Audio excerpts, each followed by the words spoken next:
Everyone, this is a beginner's video for Gaia GPS. So if you just got Gaia GPS and you have no idea how to use it, how to plan a hike, how to get a hike in there, put it on your phone, use it on your phone, this video will cover the basics. It's not going to be an in-depth dive into all of the ins and outs of Gaia, just kind of like a high level but very practical guide to using it from the planning stage to out in the field to your post-hike recap, sync of data, and all of that fun stuff.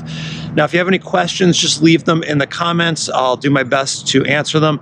And if you find the video helpful, if you could do me a favor and click a little thumbs up, it's an easy way to say thank you. All right, guys, let's hop on the computer and get going. Now, one thing to mention, there's two levels of membership right now of Gaia. There's a regular free one and there's a premium one. I'll put a link under the video to the differences between the two. To really get the most out of Gaia, you do the premium membership, which lets you use it on a computer, all your different devices, whatever it might be. And the folks at Gaia have been cool enough to give me a discount code for my readers. I'll put that on my gear page. I'll put a link to that as well under the video so you can use that discount code. But as somebody who hikes all the time, Gaia is an awesome tool. And I think if you're planning on hiking at least a few times a year or even more, and you want a great tool for navigation without investing in a dedicated handheld GPS like a Garmin unit, spending the couple bucks on a premium membership is definitely worth it. That sounded a little bit like an infomercial. It's not. I just believe in this product. So anyway, let's hop on the computer, plan our hike, and then hit the trail. All right, so the first thing I do when I'm planning a hike with Gaia is I go to the website, and you can do this on the phone as well. Very similar interface. The principles are the same. But I go to the website and I figure out where I'm going to hike, and I plan a hike around that. And today we're going to do a little thing in this little local park here just so I could show you how it all works. Now from this interface, there's a few things to be aware of. If you click on here, these are overlays. You can turn things on and off based on what you want to see. The one thing that's kind of interesting is public tracks, and that's anyone who's created something here on Gaia and wants to share it, it will appear on here. And if we zoom out a little bit, you can see these green lines are the public tracks. And if I click on this, it'll give me some information about it. I can click on it and I can save it to my own library, but we're not going to do that. We're going to turn that off and we're going to keep it on kind of the basics here. Now, the important kind of button to realize that you have is the maps button. And there's two types of maps. There's base maps and there's overlay maps. And when you get Gaia, it'll come defaulted to the Gaia Topo map, which is their proprietary map based on OpenStreetMaps. It's a really good map. I use it all the time. It's high contrast. It's got the right amount of labels, the right amount of trails and everything. I find it really helpful. And there are a ton of other layers that you can go through. You can add more map layers over here, and they've broken them up for you into different segments or different groupings here. I'll do another video on which map layers I think are the best, but for right now, we're just going to use the Gaia Topo base map. Now, there's other map types called overlay maps, and this public lands is a good example of it. If I click on this, you can see that these polygons have appeared, these like shaded boxes over top of the areas here. And that's because they're overlaid onto a base map. And if I click on this, this is telling me what kind of public park it is. It tells me this is Bonita Creek Park and Community Center. Here's another one. This is UCI Open Space Reserve. So you can do this to figure out what parks you're going to need to, I guess, get a permit for, or look up, or find parking, or find an open or closed status for if you're going to go for a hike. But anyway, let's go back there. Let's turn this off. We don't need that now. And there are many other ones. There's weather, there's snow depth. And again, I'll go over that another time. But for now, let's plan this hike out. Now, this is the route tool. If you click on this, it'll ask you to put a name in. So we'll call it test hike. And you can see if I go on the map, it gives me a little crosshair.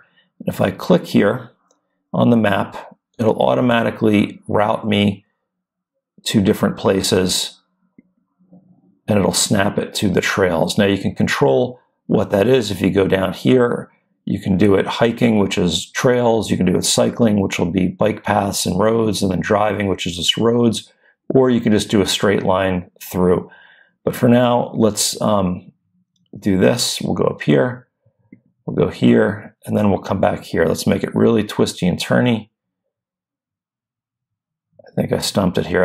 Okay, so it routed me back because it was shorter. So let's just drag this. You can drag these points around too. If it's not exactly where you want to go, we can do something like this and change it up. And I can pull on any of these to pull them around and move them around. But anyway, let's go back to this point. There's our hike, and let's go ahead and save it, test hike, and now that I have it in here, we're going to go ahead and sync it to the site. Now, one thing I should mention, this will create what's essentially something called a GPX file, which is just a special file that has a line and directions in it, including waypoints. We could also add a waypoint. If I know this is a water fountain, and you can see it's asking me where I want to put it. I think it's right around there. We can do that too. And there it is, water fountain. So anyway, we've got that stuff. If you do have a GPX file that you have already, so if you go to a website like mine and you visit my hike guides, I've already created all of this for you. You just need to load it into Gaia. And once you download it, it just downloads like a file onto your desktop. If you just drag it in here, it'll automatically load. It'll ask if you want to save. And this is one from Mount Baldy in Southern California. And if I zoom out, you can see here it is in there for me, all the things I've just pulled in. So now let's go ahead and sync this to the phone. All right, so here I am in Gaia GPS on the app, and I'm on the map here. If you want to sync that to your phone, that tester, if we go to settings and then account and then click on sync, it should show up here. And if I go to saved, it's not in here. Now, they have a system of folders that can get tricky. Remember, I just imported that Mount Baldy hike, and it's showing as a folder. And if I click on that folder, I bet you they've put it in here. There it is, test hike. Not the smoothest in terms of how the folders work on Gaia. That's the one kind of thing I think could be done a little more intuitively for a user. But if it's in there and you want to get it out of there, you can just, you can actually move it. Let's do this. There we go. You can view folder, change folder, whatever. But it doesn't matter, because if I go to the map, here's the hike. I can click on it, and there's test hike, and it gives me a distance and everything. So that's all really good. All right, so now that it's synced, as long as we're in here, let me just show you the layers and what I do with the layers. So if you click on this little thing, you can see I have all of these layers that I showed you earlier that were in there, and this will sync with your account.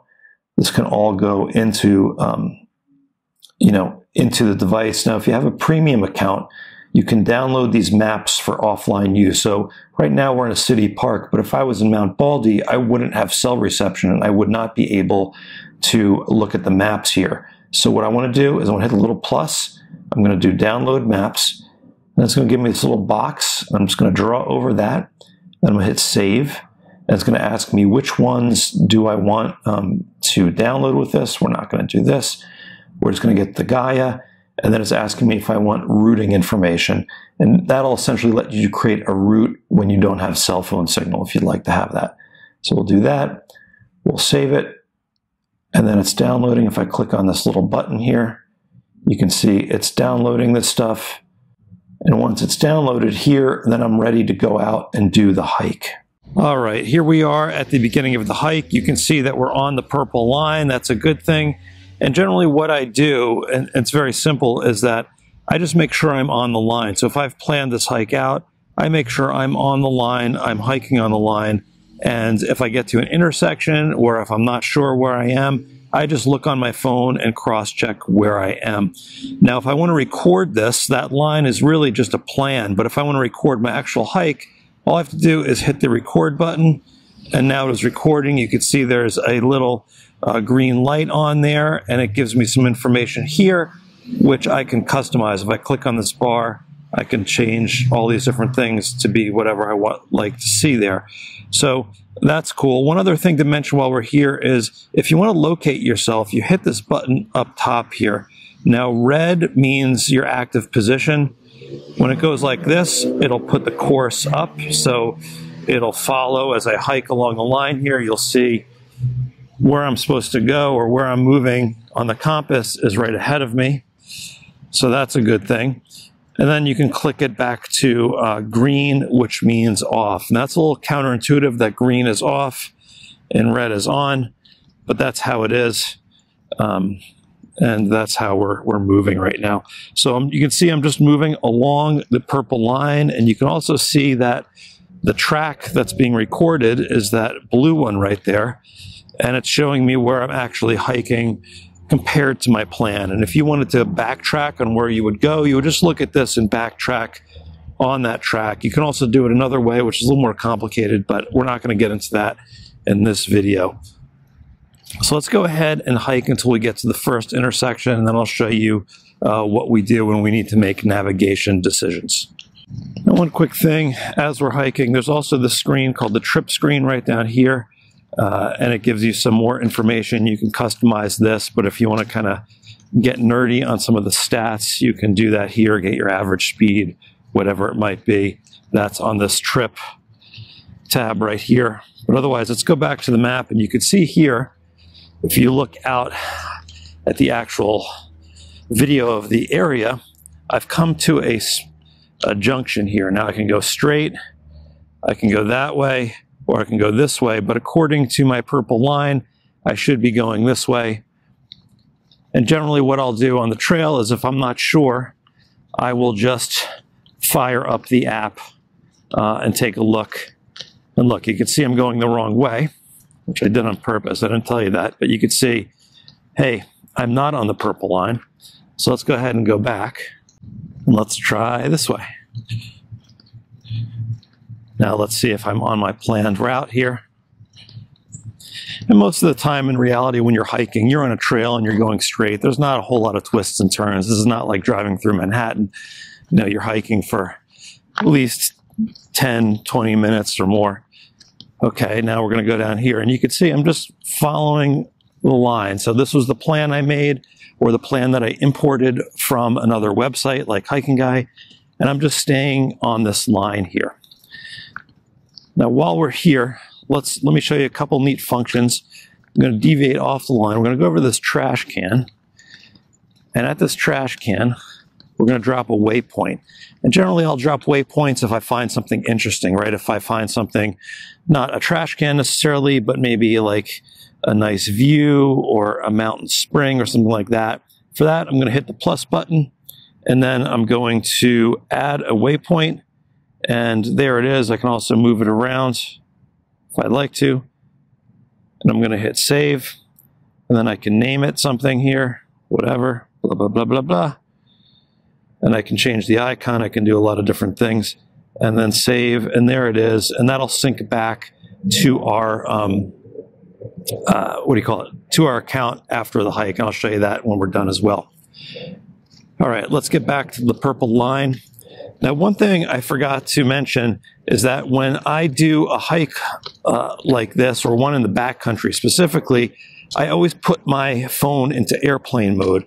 Now, right now, you can see I have a cell phone connection, but if I didn't, the battery gets run down really, really quick when it's trying to search for a signal. So if I just swipe down, and this will depend on your phone, but if I put it into airplane mode, it still has GPS, and because I've downloaded the offline maps, it will still have the map on here, so I can make navigation decisions as I go. Now let's try that course view. So there you can see it turned into the hourglass, and it's putting the track direction up, or my direction up, which is right there. So that's just an easier way to display the map relative to where you're going. And just make sure that your compass is calibrated in your phone. It's pretty easy. There's instructions how to do it for iPhones and for Android. Not a big deal there, but there we go. Now let's drop another waypoint, but let's do it with a photo. So there are some really neat double trash cans. We saw one before, now we've seen two in the wilds right here. So let's go ahead and take a picture here. And I'm just going to click the little camera button. There they are, beautiful. Picture is taken, use photo, and there it is. It is marked as a photo, which is basically a waypoint, and I can click on it. I zoom in. I can click on it, and there it is, my photo. And then it'll sync back to the phone later. So let's keep going here. And one of the things you'll notice is that the map is not face up anymore, direction up. Let's go ahead and hit that. And there we are, oriented. Let's go ahead, get out of that. Hit this button again, and there it is, the way it was. All right, so here we are. We're not going to go all the way to the end because I'm too lazy to walk up the sidewalk, but let's say we're done. Let's go ahead and tap the record button again. Now I can pause it, or I can finish it, or I can just get rid of it. Let's go ahead and finish. And now I can name it something, or it'll just default to that right there. So let's do that. I could do the colors. I can put other photos in there, whatever it might be. Add to folder. Let's just do change folder. New folder. Test. The folders, like I said, it's a little clunky, but let's save and test. Save. There we go. It is done. So let's take it out of airplane mode, pretend I'm back in civilization. Let's go ahead and sync. And now what it should do is it should send that track, that image, and that waypoint back to my kind of main Gaia GPS cloud account, and I can view it and recap the hike on my computer or iPad or whatever I'd like to do. All right, so let's go back to the computer, and we had synced our phone, so it should be up here. And if I go to tracks, boom, there it is, folder test. You can see there's the photograph I took. It's real small there. Let's just zoom in. Not sure why it zoomed out. But there's the hike we took, and you can see that that was the wrong turn. Here was the other wrong turn we went through there. You can see speed and elevation. And there's the picture that we took from the hike, and it shows us where that is. So pretty cool. As long as we're here, I'll show you a feature. It's not available on all the browsers, but oh, we did a waypoint too. So let me just show you this real quick. Our waypoint, there it is. That was the waypoint. And we also had that waypoint. I mentioned that the photo was a waypoint, and you can see right there my photo, and it's showing us a point on the map where we took the picture for of these trash cans right there. If I click on this button, I can zoom it out to the whole map here. And there's my hike. And one of the cool things you can do is you can make this a 3D map. Now it only works on the newer browsers, and it can kind of slow down your computer a little bit. But we can do this, and we can get a 3D view of the hike. So that's pretty cool. And you can drag it left or right as well to move it around. Now this is a flat hike. Let me just, as long as we're showing you 3D, let me just show you a 3D of the mountain hike so you can see how cool it is. Now if we adjust the pitch, you can see, we get this neat 3D view. Yeah, you can play around with it, drag around. You can see here, if I can go up like this, you can really see the elevation. But anyway, hopefully that was helpful. A lot of cool features, and there's a lot more too, but this should be enough to get you started.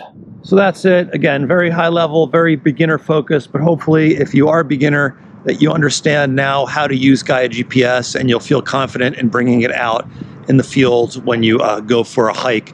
Now again, leave a question if you have them in the comments on YouTube. I'll do my best to answer them.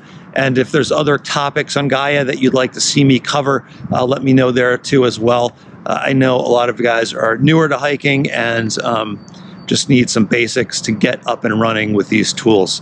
All right, guys, I'll see you out there. Bye.